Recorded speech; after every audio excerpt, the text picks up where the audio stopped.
To invisible single crochet decrease, we're first going to take a look at the top of our work.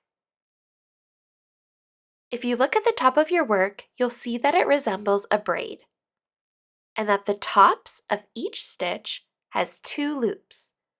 There'll be one loop that's closer to you as it faces you. That's the front loop.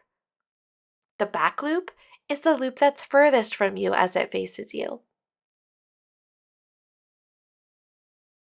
So to invisible single crochet decrease, you're going to insert your hook into the front loops only of the next 2 stitches.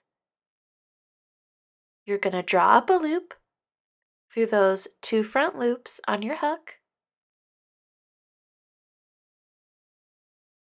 and then yarn over and pull through the loops on your hook. So you're just completing a single crochet as normal over the 2 front loops of those stitches.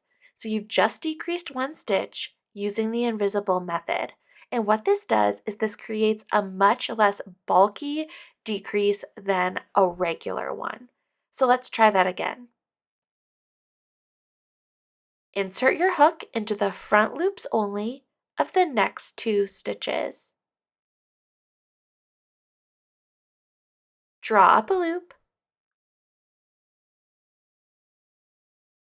and then complete your single crochet as normal, and that's it.